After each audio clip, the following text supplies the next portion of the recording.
Let's start revising chapter number 6। Name of the chapter is pricing decision. ये chapter हमें सिखाएगा कि जो भी प्रोडक्ट का हम बिजनेस कर रहे हैं वो प्रोडक्ट की आइडियली कितनी सेलिंग प्राइस हमें रखनी चाहिए। प्राइसिंग से रिलेटेड डिसीजन लेना सिखाएगा। चैप्टर का नाम है प्राइसिंग डिसीजन। एक बार क्विकली चैप्टर का कवरेज क्या है वो डिस्कस कर लेते हैं, उसके बाद चैप्टर का रिवीजन स्टार्ट करेंगे। तो प्राइसिंग डिसीजन के अंदर सबसे पहली चीज जो हम सीखेंगे कि कितनी प्राइस रखने से हमारा प्रॉफिट मैक्सिमाइज हो जाएगा। सबसे पहले हम स्टार्ट करेंगे profit maximization model. Profit maximization model हमें सिखाएगा कि कितनी सेलिंग प्राइस रखने से हमारा प्रॉफिट मैक्सिमाइज हो सकता है। सेल्स को मैक्सिमाइज नहीं करना, आइडियली मुझे प्रॉफिट को मैक्सिमाइज करना है। कितनी सेलिंग प्राइस मैं सेट करूं ताकि मेरा प्रॉफिट मैक्सिमाइज हो सकता है। उसके बाद हम स्टार्ट करेंगे pricing under different market structure. Total 4 type के मार्केट स्ट्रक्चर होंगे: perfect competition, monopoly, monopolistics and oligopoly. चारों सिचुएशन के अंदर मुझे क्या सेलिंग प्राइस रखनी चाहिए वो सारा डिस्कशन होगा। उसके बाद हम स्टार्ट करेंगे strategic pricing for new product. जब भी हमने कोई नया प्रोडक्ट मार्केट के अंदर लॉन्च किया है तो नया प्रोडक्ट लॉन्च करते टाइम हमें प्रोडक्ट की क्या सेलिंग प्राइस रखनी चाहिए वो सारा डिस्कशन होगा। उसके बाद हम देखेंगे pricing and product life cycle. Product life cycle detail में डिस्कस हुआ है चैप्टर नंबर 4 के अंदर। प्रोडक्ट की पूरी लाइफ को मैं टोटल 4 स्टेज के अंदर डिवाइड करूंगा: introduction stage, growth stage, maturity stage and decline stage. ये चारों स्टेज के अंदर आइडियली हमारी सेलिंग प्राइस क्या होनी चाहिए वो सारा डिस्कशन यहाँ पे होगा। उसके बाद हम देखेंगे प्राइसिंग मेथड्स। प्राइस कैलकुलेट करने के लिए कुछ मेथड्स का यूज होता है, वो सारा डिस्कशन यहाँ पे होगा।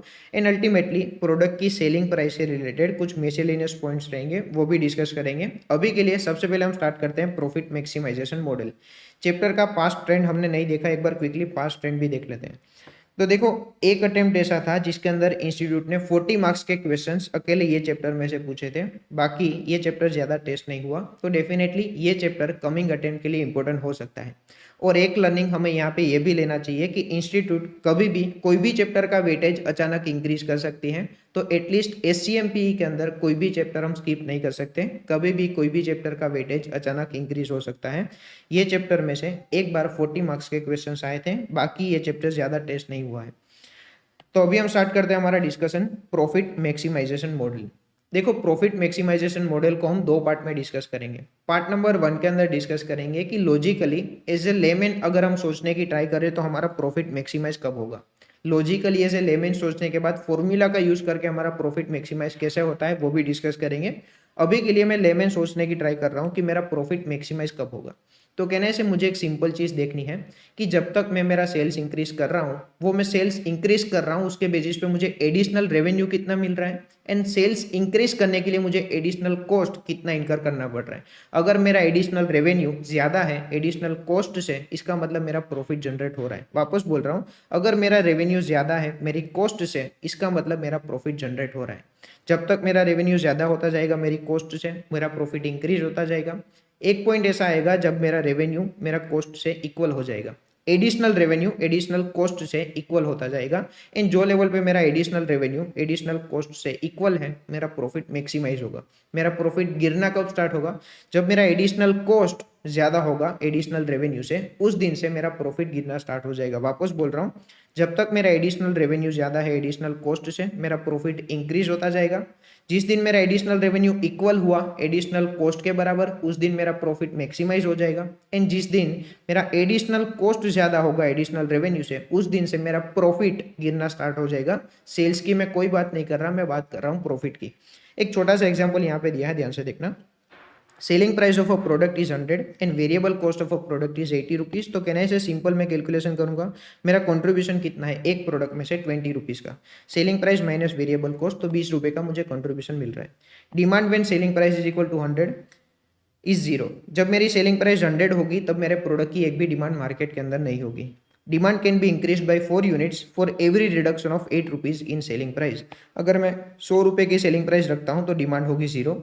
अगर डिमांड को मुझे 4 यूनिट से इंक्रीज करना है तो मुझे मेरी सेलिंग प्राइस को 8 रुपये से कम करना होगा।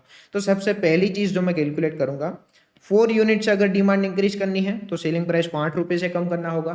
तो 1 यूनिट से अगर मुझे डिमांड इंक्रीज करनी होगी तो सेलिंग प्राइस को कितने से कम करना होगा? सिंपल कैलकुलेशन होगा, सेलिंग प्राइस को मुझे 2 रुपये से कम करना होगा। उसी को यहाँ पे प्यार से कहा जाता है बी। बी का मतलब होता है कि डिमांड को अगर मुझे 1 यूनिट से इंक्रीज करना है तो सेलिंग प्राइस को कितने रुपए से कम करना होगा। तो डिमांड को अगर 4 यूनिट से इंक्रीज करना है तो सेलिंग प्राइस को 8 रुपए से कम करना होगा। डिमांड को 1 यूनिट से इंक्रीज करना है तो मुझे सेलिंग प्राइस को 2 रुपए से कम करना होगा। तो बी का मतलब क्या होता है वो क्लियर है। Determine optimum selling price, that is price at which profit is maximised. मुझे पता है कि मुझे 100 रुपए की सेलिंग प्राइस रखूंगा तो एक भी यूनिट नहीं बिकेगा। मुझे अगर डिमांड को 1 यूनिट से इंक्रीज करना है तो सेलिंग प्राइस को 2 रुपए से कम करना होगा। अभी के लिए मेरा टारगेट है मैं कितनी सेलिंग प्राइस रखूं ताकि मेरा प्रॉफिट मैक्सिमाइज हो जाए। हमने लॉजिक यहाँ पे ही डिस्कस किया कि जब तक हमारा एडिशनल रेवेन्यू ज्यादा है एडिशनल कॉस्ट से, हमारा प्रॉफिट इंक्रीज होगा।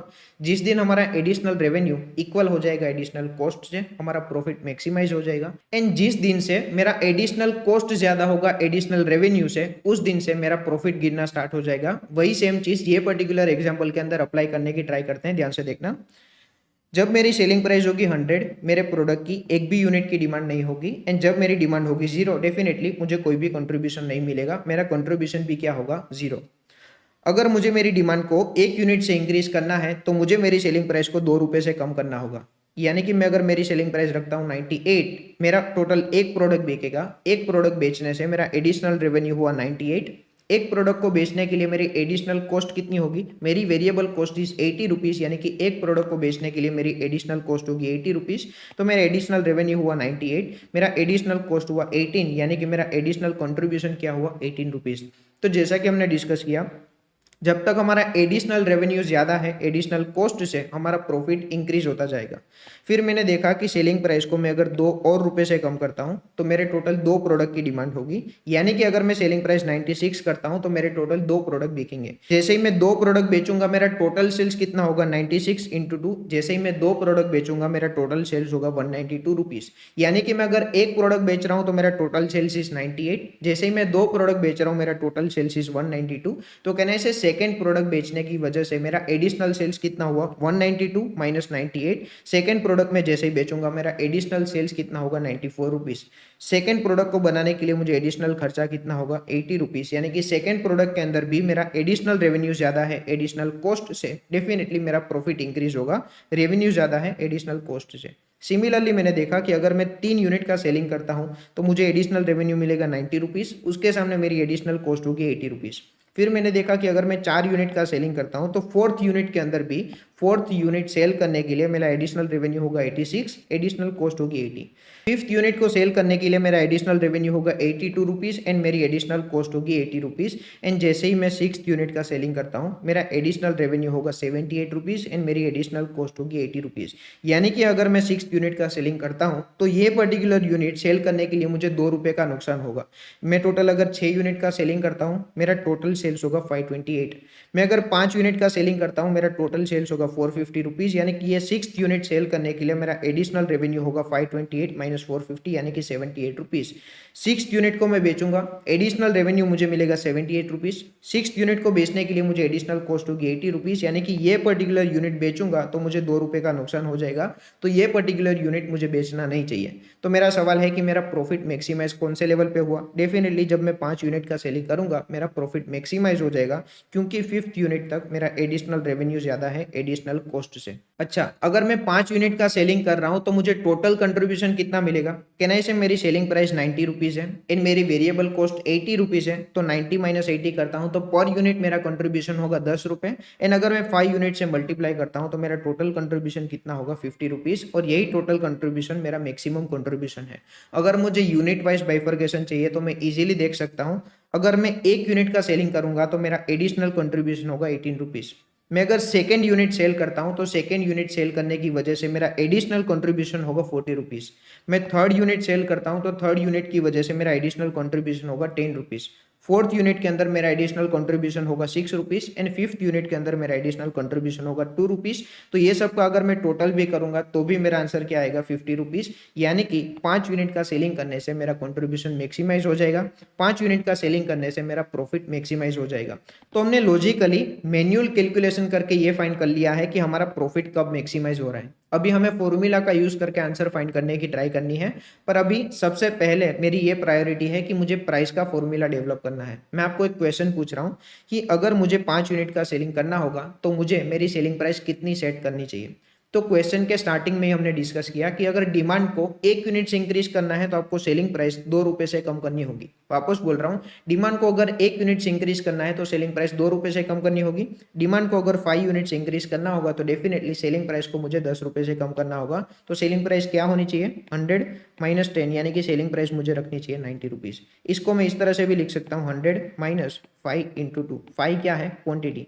अगर मुझे 5 यूनिट से डिमांड इंक्रीज करनी है तो सेलिंग प्राइस को 5 इंटू 2 यानी कि 10 रुपए से कम करना होगा। अभी के लिए मैं इसको नाम दे देता हूँ ए का मतलब होता है वो लेवल पे मेरी डिमांड 0 होगी। अगर मैं सेलिंग प्राइस रखता हूँ 100 तो मेरी डिमांड एक भी यूनिट की नहीं होगी।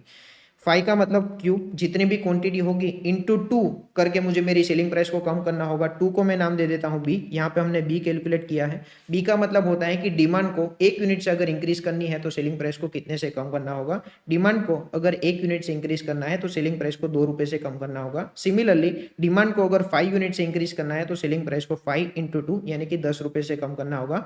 तो हमारा प्राइस का फॉर्मूला क्या बनेगा, ए माइनस बी क्यू। तो सबसे पहले हमने प्राइस का फॉर्मूला डेवलप किया। प्राइस का फॉर्मूला हमारा बनेगा ए माइनस बी क्यू।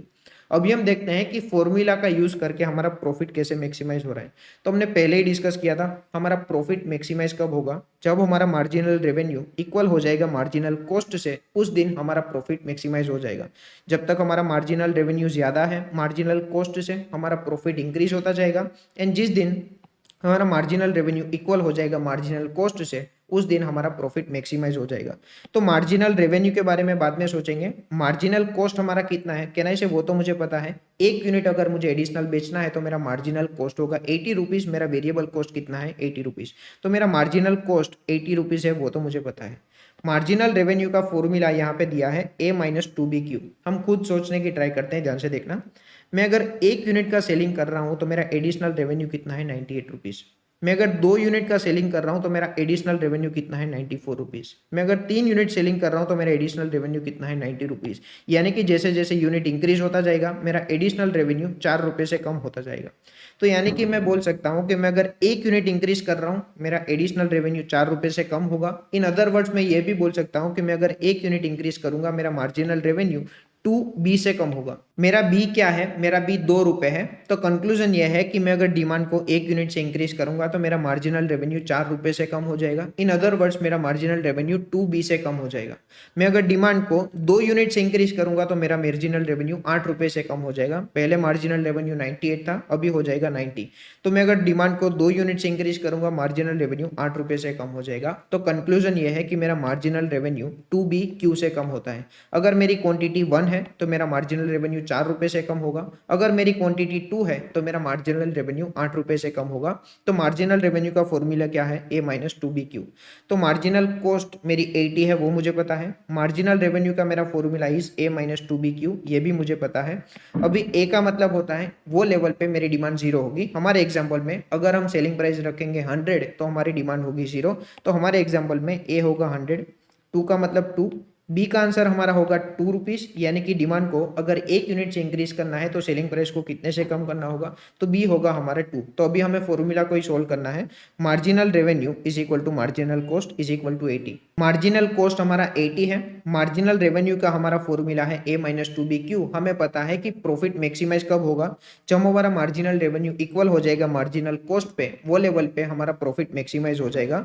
यानी कि मार्जिनल रेवेन्यू का formula A minus 2B Q है।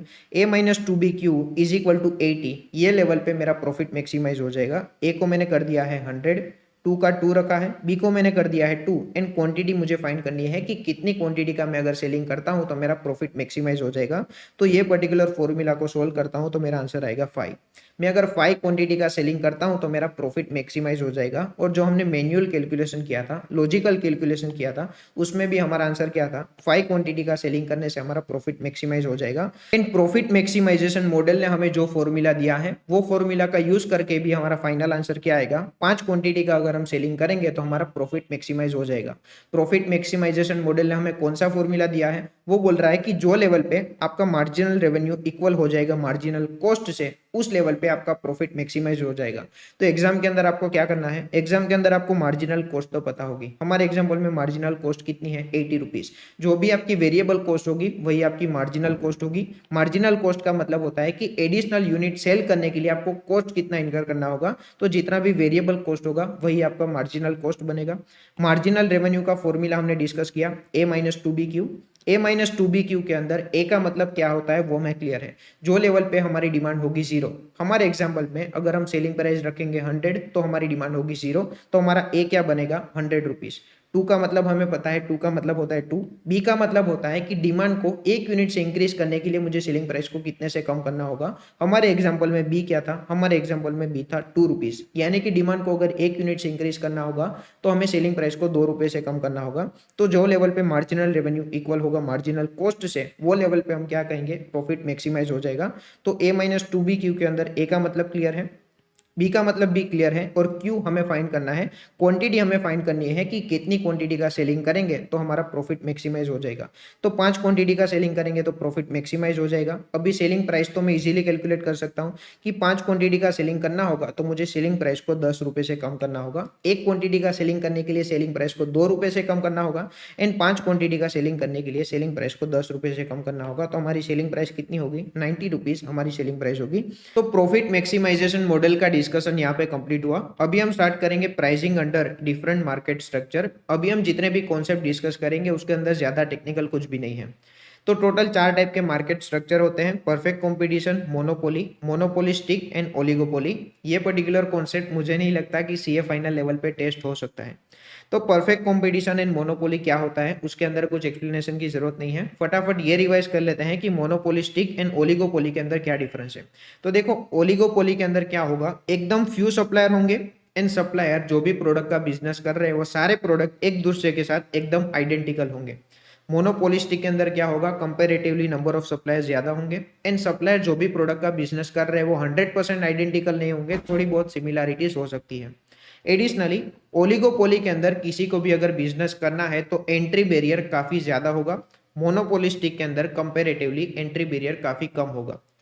एडिशनली मैं अगर ओलिगोपोली में बिजनेस कर रहा हूं तो मेरे कॉम्पिटिटर क्या स्ट्रेटेजी फॉलो कर रहे हैं वो मेरे लिए रिलेवेंट होगी।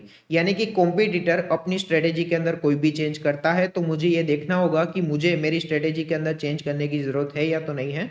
कंपेरेटिवली ये सब चीज मोनोपोलिस्टिक के अंदर नहीं होगी, यानी कि मेरे कॉम्पिटिटर की स्ट्रेटेजी क्या है वो मुझे इतना ज्यादा इंपैक्ट नहीं करेगी, मुझे इतना ज्यादा टेंशन लेने की जरूरत नहीं है कि मेरे कॉम्पिटिटर ने स्ट्रेटेजी चेंज की है तो मुझे भी चेंज करनी होगी।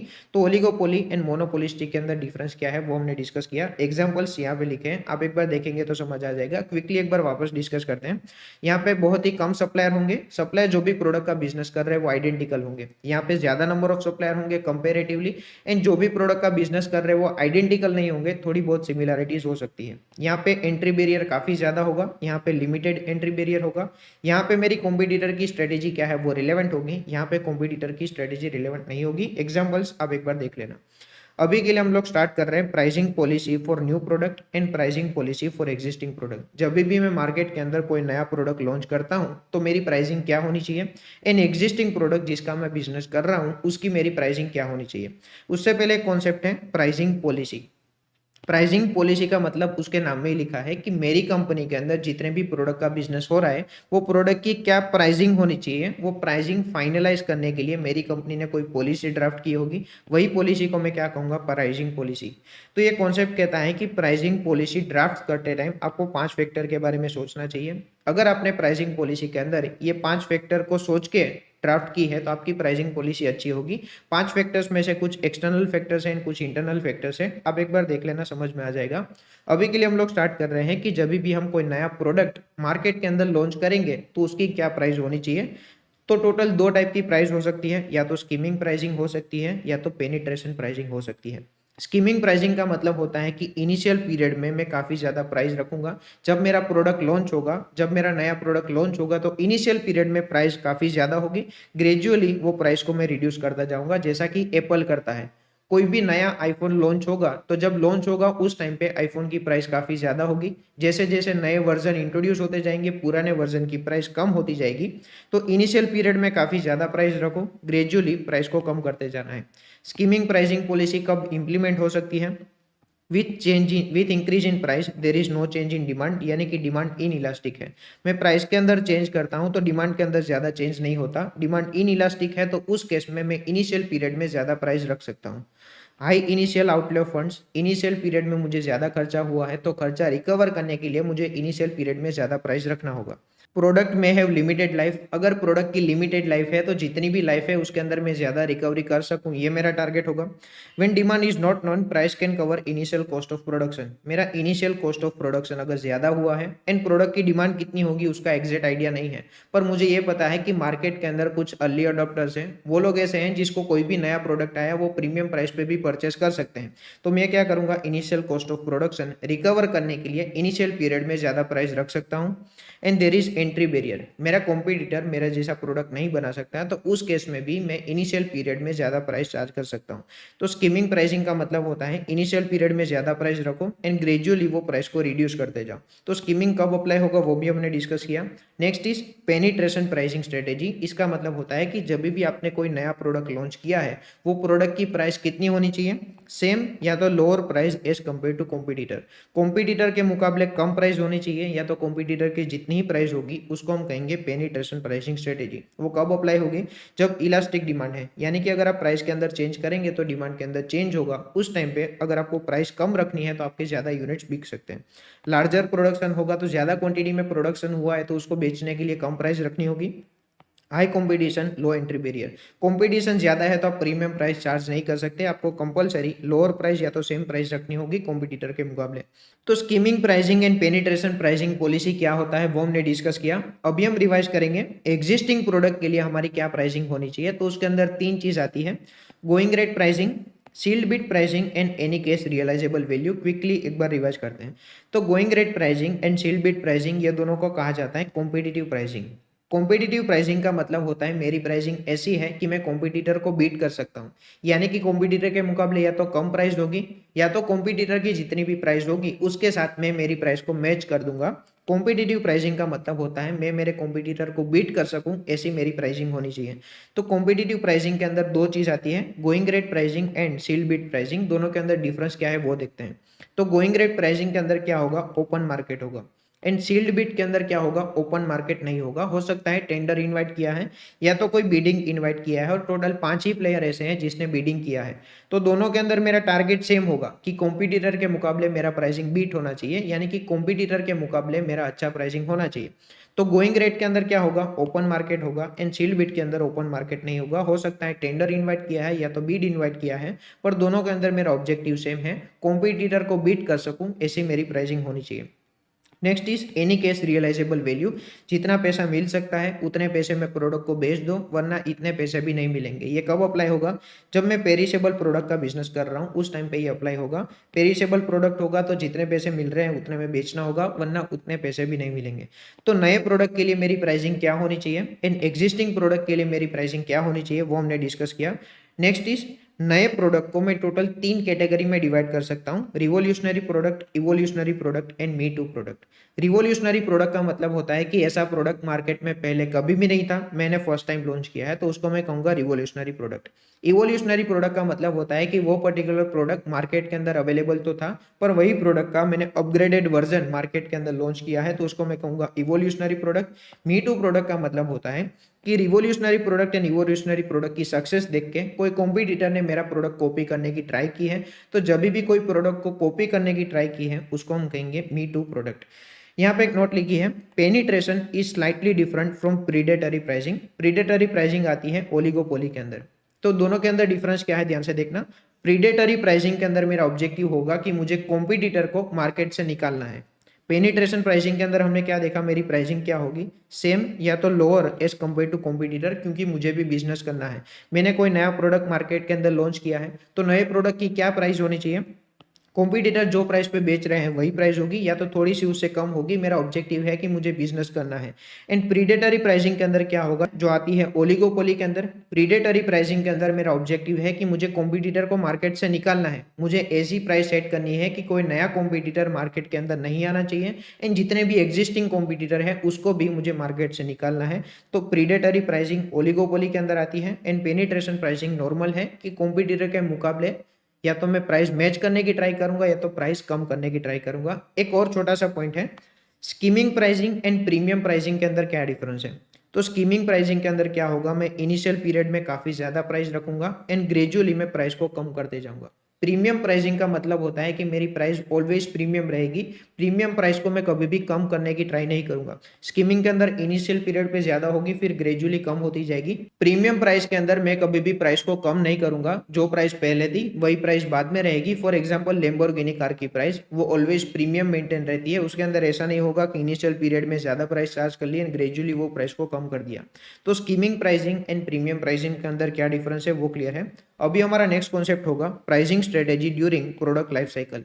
प्रोडक्ट की पूरी लाइफ को मैं टोटल 4 स्टेज के अंदर डिवाइड कर सकता हूँ। Introduction stage, growth stage, maturity stage and decline stage. ये चारों स्टेज के अंदर आइडियली मेरी सेलिंग प्राइस क्या होनी चाहिए वो हमारा नेक्स्ट टॉपिक है। तो सबसे पहले आता है इंट्रोडक्शन स्टेज। इंट्रोडक्शन स्टेज का मतलब हुआ हमने अभी अभी प्रोडक्ट को लॉन्च किया है एंड जब भी हमारा नया प्रोडक्ट है हमारी दो पॉलिसी हो सकती है, या तो स्कीमिंग प्राइसिंग पॉलिसी या तो पेनिट्रेशन प्राइसिंग पॉलिसी। तो इंट्रोडक्शन स्टेज के अंदर क्या प्राइसिंग होगी वो हमने डिस्कस किया।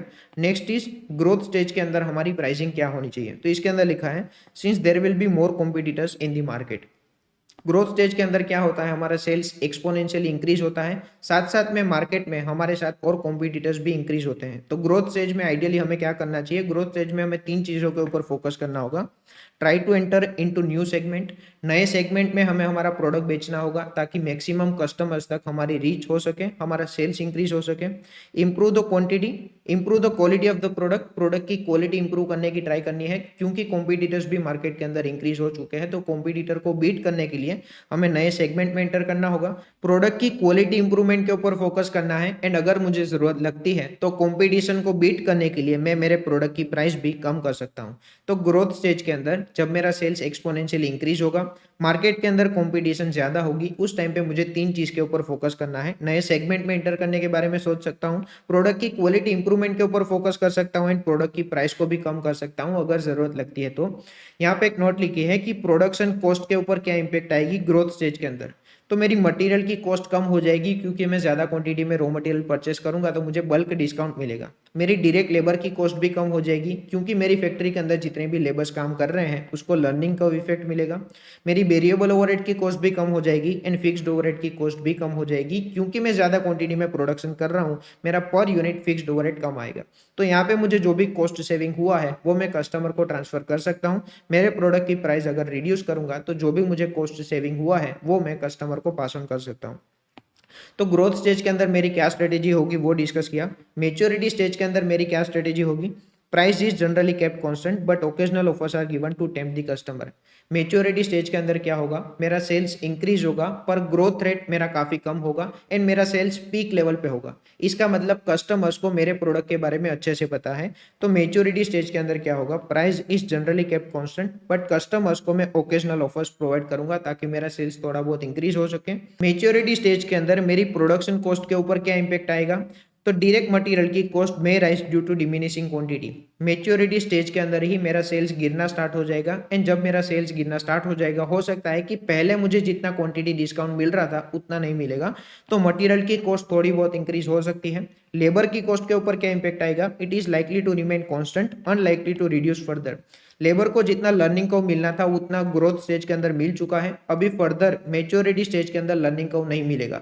तो लेबर की कॉस्ट ना तो इंक्रीज होगी ना तो डिक्रीज होगी, it is likely to remain constant. Overheads की कॉस्ट के ऊपर क्या आएगा, it is likely to remain same, जितना ग्रोथ स्टेज में था ऑलमोस्ट उतना ही रहेगा। तो मैच्योरिटी स्टेज के अंदर क्या क्या होगा वो हमने डिस्कस किया। डिक्लाइन स्टेज के अंदर क्या होगा, we should cut the selling price if not repositioning. Decline stage के अंदर हमारा सेल्स ऑलरेडी गिरना स्टार्ट हो चुका है, सेल्स इंक्रीज करने के लिए प्रोडक्ट की प्राइस कम करनी होगी ताकि थोड़े बहुत कस्टमर्स वो प्रोडक्ट को परचेस कर सकते हैं। तो पूरी प्रोडक्ट की लाइफ साइकिल के अंदर हमारी प्राइसिंग स्ट्रेटेजी क्या होनी चाहिए वो हमने डिस्कस किया। नेक्स्ट कॉन्सेप्ट हमारा है pricing during period of recession. Recession के पीरियड में हमें क्या सेलिंग प्राइस सेट करनी चाहिए, तो इसके अंदर लिखा है we should keep the price below full cost and above marginal cost. हमारा वेरिएबल कॉस्ट कवर होना चाहिए, इसका मतलब हमें कुछ ना कुछ कंट्रीब्यूशन मिलना चाहिए। प्रॉफिट नहीं भी मिलेगा तो भी चलेगा पर हमें कंट्रीब्यूशन पॉजिटिव मिलना चाहिए, यानी कि वेरिएबल कॉस्ट से सेलिंग प्राइस हमारी ज्यादा होनी चाहिए। ये चीज करने से हमें बेनिफिट्स क्या क्या मिलेंगे, एम्प्लॉइज को कंपनी से निकालना नहीं होगा, एम्प्लॉइज अनएम्प्लॉयड नहीं हो जाएंगे, प्लांट एंड मशीनरी का भी यूटिलाइजेशन होता रहेगा एंड जब कंडीशन इंप्रूव हो जाएगी, जब रिसेशन का पीरियड खत्म हो जाएगा उस टाइम पे हमारे बिजनेस को फायदा होगा। यहाँ पे एक नोट लिखी है, orders accepted eight reduce price should not be of longer period. Recession के पीरियड में हम जितने भी ऑर्डर एक्सेप्ट करेंगे वो कम प्राइस पे एक्सेप्ट करेंगे, पर वो ऑर्डर का पीरियड ज़्यादा नहीं होना चाहिए। रिसेशन के पीरियड तक ठीक है, पर जैसे ही रिसेशन पीरियड खत्म हो जाएगा हमें हमारी प्राइस इंक्रीज करनी होगी। And price should not be reduce drastically, price को ड्रास्टिकली रिड्यूस नहीं करना। तो pricing during period of recession क्या होगा वो डिस्कस किया। Next is pricing below marginal cost. मैं मेरी वेरिएबल कॉस्ट से भी कम प्राइस में प्रोडक्ट को बेचने के लिए रेडी हो जाऊंगा। ये चीज़ अप्लाई कब होगी? जब पेरिशेबल गुड्स है उस टाइम पे अप्लाई होगा कि जितने पैसे मिल रहे हैं उतने ले लो, वरना इतने पैसे भी नहीं मिलेंगे। फॉर स्टॉक क्लियरेंस, अगर स्टॉक क्लियरेंस करना है तो मैं मेरी वेरिएबल कॉस्ट से भी कम प्राइस में प्रोडक्ट बेचने के लिए रेडी हो जाऊंगा। टू पॉपुलराइज न्यू प्रोडक्ट, नए प्रोडक्ट कोई मैंने लॉन्च किया है उसको पॉपुलराइज करने के लिए वेरिएबल कॉस्ट से भी कम प्राइस में प्रोडक्ट बेचने के लिए रेडी हो जाऊंगा। When it helps firm to boost the sale of the product with higher margin. For example मैं दो प्रोडक्ट का बिजनेस कर रहा हूँ, product A and product B.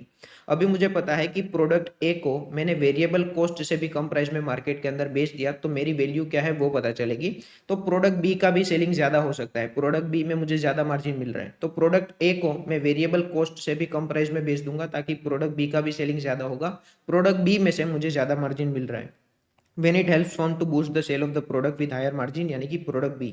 तो price below marginal cost, variable cost से भी कम प्राइस में मैं कब बेचूंगा वो हमने डिस्कस किया।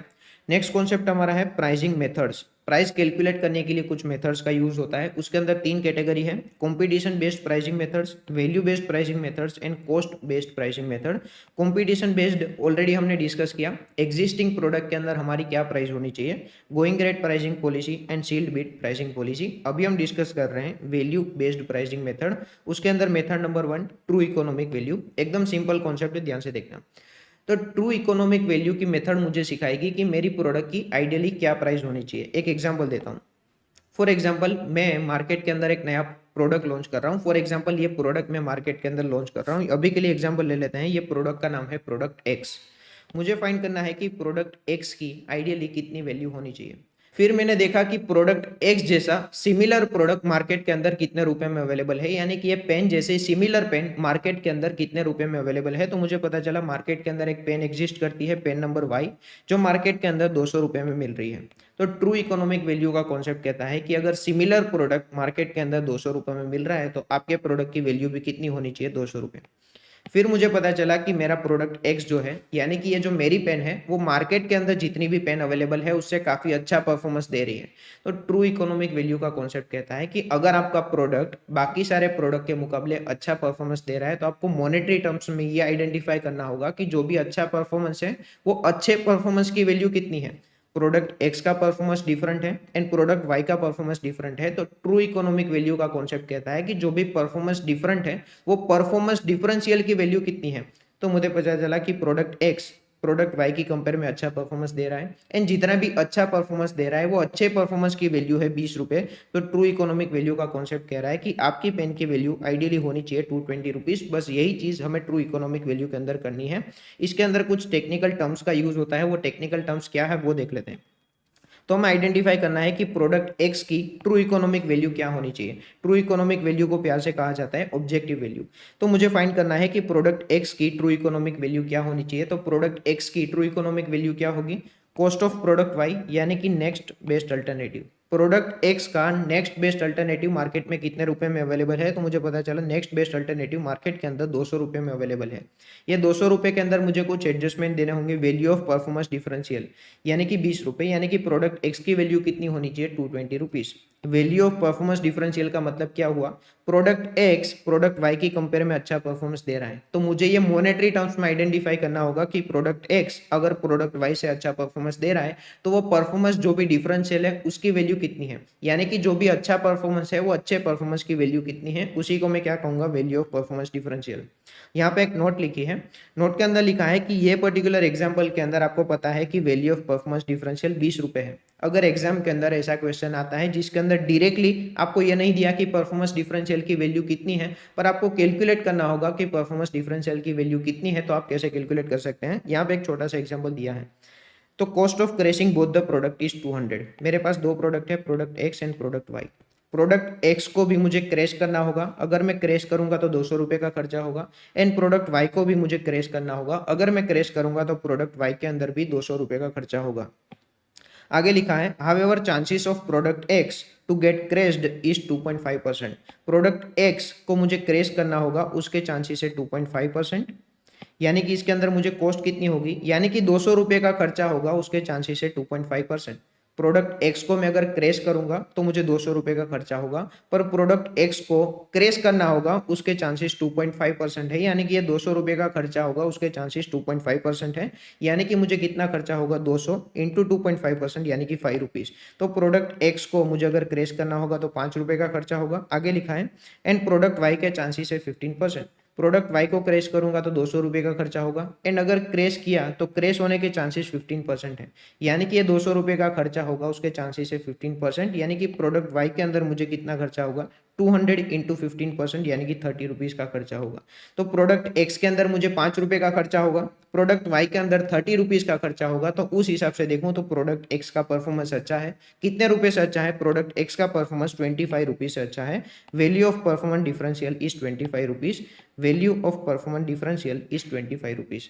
आगे देखते हैं operating cost of product x is 3 पर आर। प्रोडक्ट एक्स को ऑपरेट करने के लिए मुझे 3 रुपए पर आर का खर्चा लगता है, एंड प्रोडक्ट वाई इज 2 पर आर। प्रोडक्ट वाई को ऑपरेट करने के लिए मुझे 2 रुपीज पर आर का खर्चा लगता है। तो यानी कि ये केस के अंदर प्रोडक्ट वाई का परफॉर्मेंस अच्छा है। प्रोडक्ट एक्स को अगर ऑपरेट करना है तो 3 रुपए पर आर का खर्चा लगता है, एंड प्रोडक्ट वाई को अगर ऑपरेट करना है तो 2 रुपए पर आर का खर्चा लगता है। यानी कि प्रोडक्ट वाई का परफॉर्मेंस अच्छा है। टोटल आवर्स कितनी है, 5 आवर्स मुझे प्रोडक्ट एक्स को भी रन करना होगा एंड प्रोडक्ट वाई को भी रन करना होगा। Here product Y is performing better. Value of performance differential कितना होगा, 5 रुपए। टोटल मुझे 5 घंटे काम करना है। पर आर प्रोडक्ट एक्स के अंदर 3 रुपए का खर्चा लगेगा, पर आर प्रोडक्ट वाई के अंदर 2 रुपए का खर्चा होगा। यानी कि पर आर मुझे 1 रुपए का सेविंग होगा। ऐसी टोटल 5 आवर्स है, तो 5 आवर्स के अंदर पर आर 1 रुपए के सेविंग के हिसाब से मुझे टोटल 5 रुपए का फायदा होगा। तो एग्जाम्पल नंबर 1 के अंदर देखा कि प्रोडक्ट वाई के अंदर 25 रुपए का नुकसान होगा। एग्जाम्पल नंबर 2 के अंदर देखा कि प्रोडक्ट वाई के अंदर नेट मुझे 5 रुपए का फायदा होगा। तो net example number 1 and example number 2 का टोटल करता हूं तो प्रोडक्ट वाई के अंदर प्रोडक्ट एक्स के अंदर नेट मुझे 20 रुपए का फायदा होगा। प्रोडक्ट एक्स का परफॉर्मेंस 25 रुपीज से अच्छा है एग्जाम्पल नंबर 1 के अंदर, एंड प्रोडक्ट एक्स का परफॉर्मेंस 5 रुपीज से खराब है एग्जाम्पल नंबर 2 के अंदर। तो नेट प्रोडक्ट एक्स के अंदर मुझे 20 रुपए का फायदा होगा। तो ट्रू इकोनॉमिक वैल्यू क्या कहना चाहते हैं वो क्लियर है।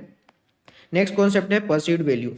परसीव्ड वैल्यू का मतलब होता है कि कस्टमर के हिसाब से हमारी प्रोडक्ट की क्या प्राइस होनी चाहिए। कस्टमर बोलेगा 150 रुपया देगा तो हमारे प्रोडक्ट की वैल्यू कितनी होगी, 150 रुपये। यहाँ पे एक छोटा सा एग्जांपल दिया है, डायग्राम देखेंगे तो क्लियर हो जाएगा। फॉर एग्जांपल हमारा कॉस्ट ऑफ सेल्स है 150 रुपीज। प्रोडक्ट को रेडी करने के लिए मुझे 150 रुपये का खर्चा लगता है।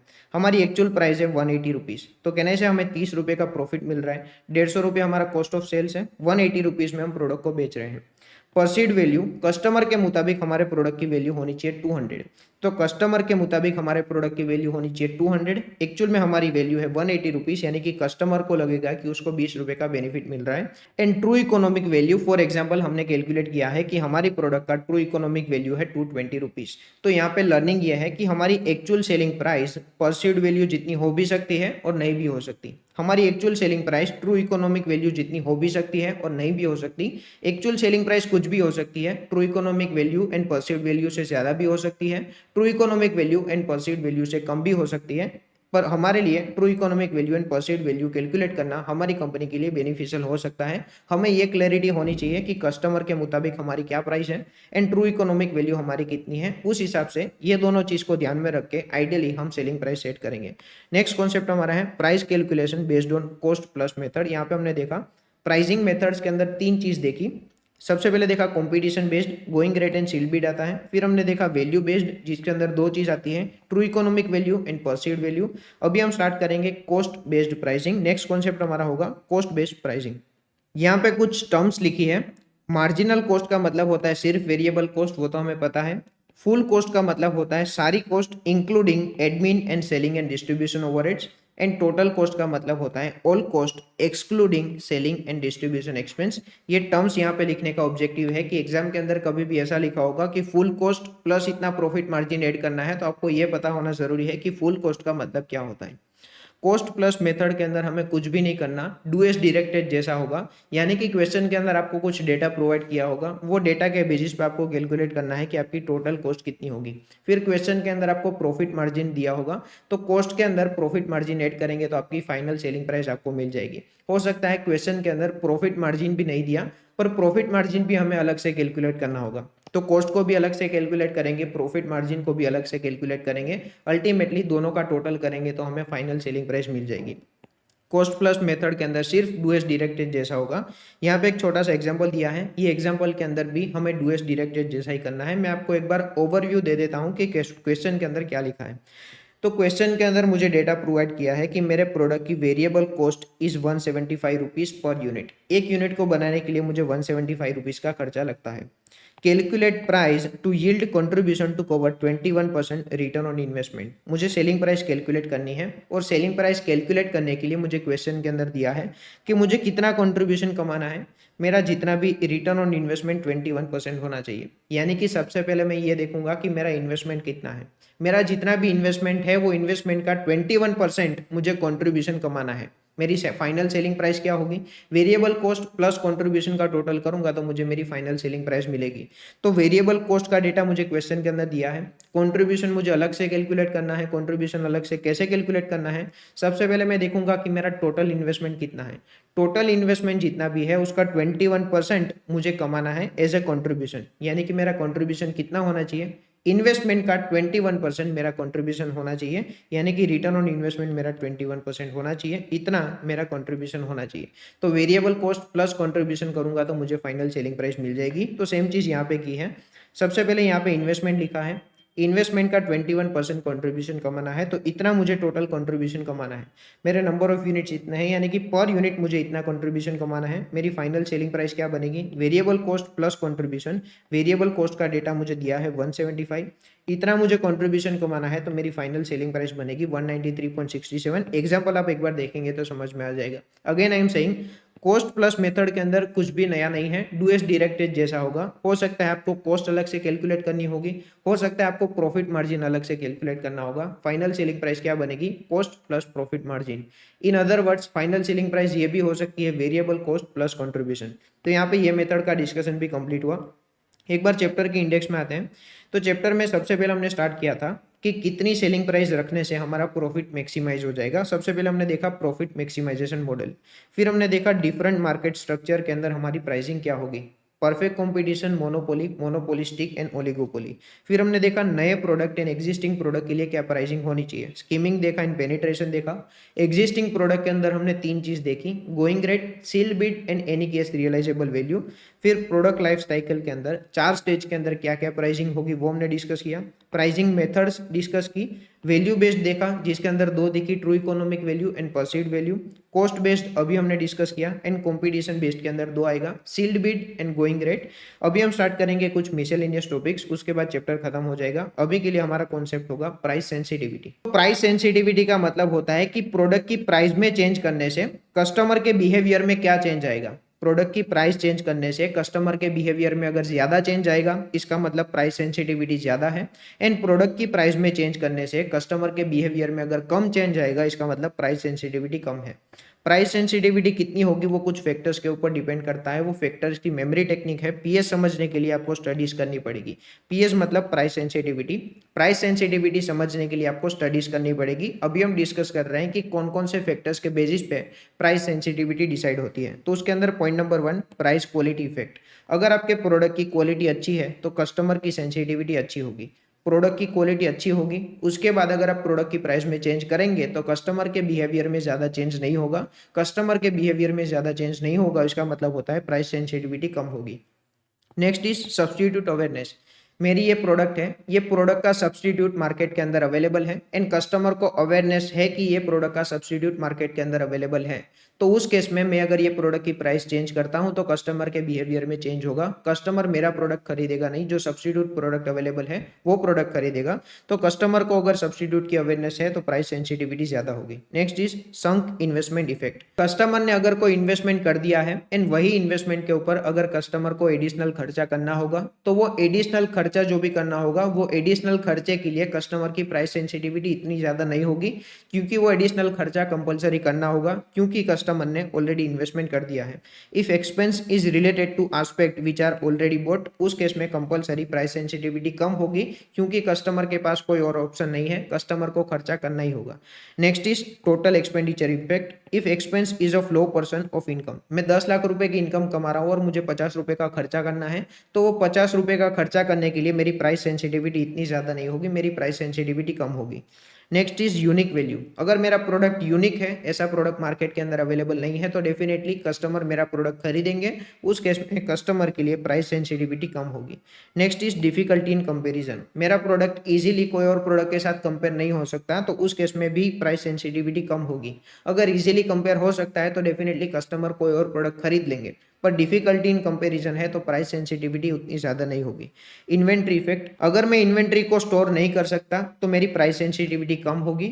अगर मैं इन्वेंट्री को स्टोर नहीं कर सकता, इसका मतलब मुझे जब इन्वेंट्री की जरूरत होगी उस टाइम पे कंपलसरी मुझे इन्वेंट्री परचेस करनी होगी, एंड जब मुझे कंपलसरी परचेस करनी होगी मेरी प्राइस सेंसिटिविटी इतनी ज़्यादा नहीं होगी। Next is end benefit effect.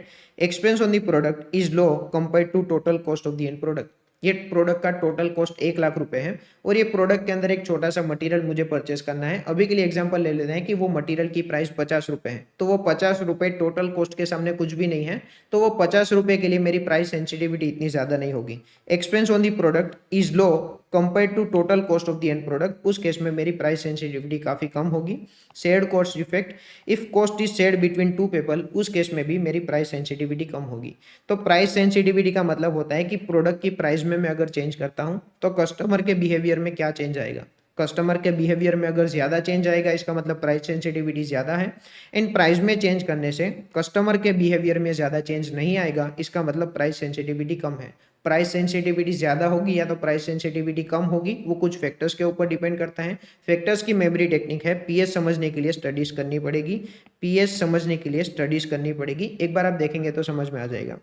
Next concept हमारा है सेंसिटिविटी एनालिसिस। सेंसिटिविटी एनालिसिस का मतलब होता है कि कुछ कंडीशन में चेंज होने के बेसिस पे मेरे सेल्स एंड मेरे कॉस्ट के ऊपर क्या इंपैक्ट आएगा। अभी के लिए मैंने प्रेडिक्शन किया है कि मेरा इतना सेल्स होगा और उसके सामने इतनी कॉस्ट होगी, और ये प्रेडिक्शन कुछ कंडीशन को ध्यान में रखते हुए किया है। अगर ये कंडीशन के अंदर चेंज होगा तो उसके सामने मेरी सेल्स एंड कॉस्ट के ऊपर क्या इंपैक्ट आएगा, अगर ये टाइप का मैं एनालिसिस करता हूं तो उसको मैं कहूंगा सेंसिटिविटी एनालिसिस। तो कुछ एक्सटर्नल कंडीशन है और कुछ इंटरनल कंडीशन है, यहाँ पे एक्सटर्नल नहीं होगा, यहाँ पे इंटरनल होगा। सबसे पहले देखते हैं एक्सटर्नल। तो for example exchange rate fluctuation. Exchange rate के अंदर कुछ फ्लक्चुएशन आया तो उसके बेसिस पे मेरे सेल्स एंड मेरे कॉस्ट के ऊपर क्या इंपैक्ट आएगा, अगर ये टाइप का एनालिसिस करता हूं तो उसको मैं कहूंगा सेंसिटिविटी एनालिसिस। मार्केट में डिमांड चेंज होगी तो उसके बेसिस पे मेरे सेल्स एंड कॉस्ट के ऊपर क्या इंपैक्ट आएगा, अगर ये एनालिसिस करता हूं तो उसको भी मैं कहूंगा सेंसिटिविटी एनालिसिस। कॉम्पिटिटर अपने प्रोडक्ट की प्राइस चेंज करेगा, उसके बेसिस पे मेरे सेल्स एंड कॉस्ट के ऊपर क्या इंपैक्ट आएगा, ये एनालिसिस करता हूं तो उसको मैं कहूंगा सेंसिटिविटी एनालिसिस। तो ये हुए एक्सटर्नल फैक्टर्स। इंटरनल फैक्टर देखते हैं। फॉर एग्जांपल इंट्रोडक्शन डेट, मैं कौन सी डेट को मैं मेरा प्रोडक्ट लॉन्च कर रहा हूँ, वो डेट के बेसिस पे भी डिपेंड होगा कि मेरा सेल्स कितना होगा और उसके सामने मेरी कॉस्ट कितनी होगी। मैं रिसर्च एंड डेवलपमेंट के ऊपर कितना टाइम एंड कितने एफर्ट्स एंड कितने पैसे स्पेंड कर रहा हूँ, उसके बेसिस पे भी डिपेंड होगा कि मेरा सेल्स एंड मेरी कॉस्ट कितनी होगी।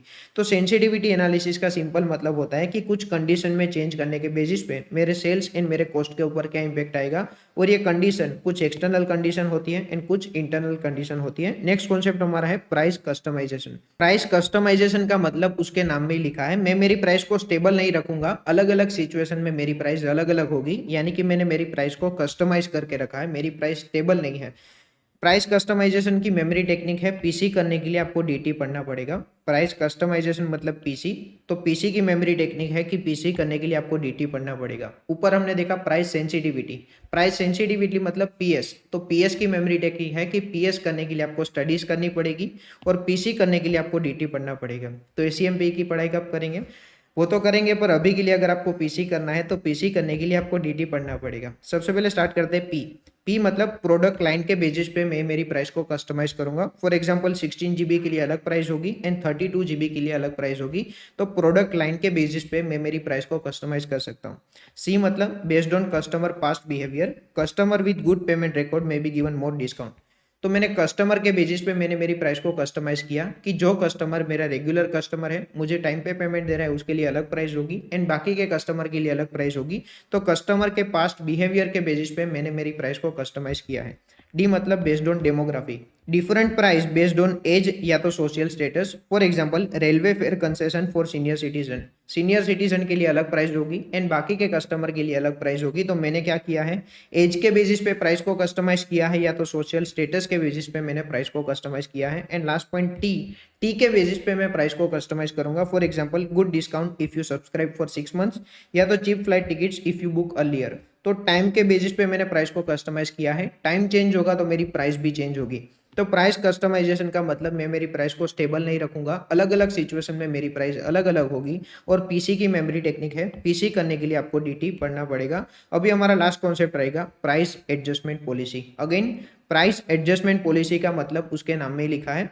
सबसे पहले मैं मेरी प्राइस सेट करूंगा, प्राइस सेट करने के बाद वही प्राइस के अंदर मैं कुछ एडजस्टमेंट दूंगा। अंदर देखेंगे तो सारी चीज क्लियर हो जाएगी। अभी के लिए स्टार्ट करते हैं पॉइंट नंबर 1, कैश डिस्काउंट। तो मैंने मेरी सेलिंग प्राइस फिक्स करके रखी है, वही सेलिंग प्राइस के अंदर मैं कुछ एडजस्टमेंट दूंगा। क्या एडजस्टमेंट दूंगा? कैश डिस्काउंट का एडजस्टमेंट दूंगा। तो ये मैंने क्या किया, price adjustment.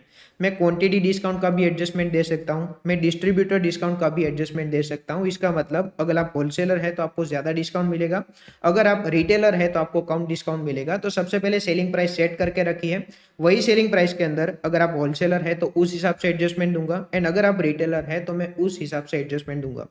Next is geography के बेसिस पे भी मैं प्राइस के अंदर एडजस्टमेंट दूंगा। फॉर एग्जांपल अगर आपका लोकेशन दूर है तो उसके अंदर फ्रेट एक्सपेंस ज्यादा होगा, अगर आपका लोकेशन पास में है तो उसके अंदर आपका फ्रेट एक्सपेंस कम होगा। तो मैंने मेरी सेलिंग प्राइस सेट करके रखी है, वो सेलिंग प्राइस के अंदर मैं कुछ एडजस्टमेंट दूंगा आपकी जियोग्राफी कौन सी है उसके बेसिस पे। And last point price discrimination. Price discrimination का मतलब उसके नाम में ही लिखा है, प्राइस चार्ज करते टाइम मैं आपके साथ कुछ डिस्क्रिमिनेशन करूंगा। For example flight fares varies with time, अगर आप एंड मोमेंट पे फ्लाइट की टिकट बुक करेंगे तो मैं आपके पास ज्यादा पैसे चार्ज करूंगा। तो मैंने क्या किया है, आपके साथ डिस्क्रिमिनेशन किया है। Next is flight fares based on economic class and business class. तो अगर आपने बिजनेस क्लास की टिकट बुक की है तो मैं आपके पास से ज्यादा पैसे चार्ज करूंगा। तो मैंने क्या किया है, आपके साथ डिस्क्रिमिनेशन किया है। तो प्राइस डिस्क्रिमिनेशन टाइम के बेसिस पे हो सकता है, अगर आप एंड मोमेंट पे खरीदेंगे तो आपको ज्यादा पैसे देने पड़ सकते हैं। प्लेस के बेसिस पे भी हो सकता है एंड कस्टमर के बेसिस पे भी प्राइस डिस्क्रिमिनेशन हो सकता है। नेक्स्ट लिखा है कि प्राइस डिस्क्रिमिनेशन कौन कौन सी सिचुएशन के अंदर पॉसिबल है, अगर ये तीनों कंडीशन सेटिस्फाई होती है उसी केस में आप प्राइस डिस्क्रिमिनेशन कर सकते हैं, अदरवाइज आप नहीं कर सकते। तो चैप्टर नंबर 6 प्राइसिंग डिसीजन का डिस्कशन यहाँ पे कंप्लीट हुआ।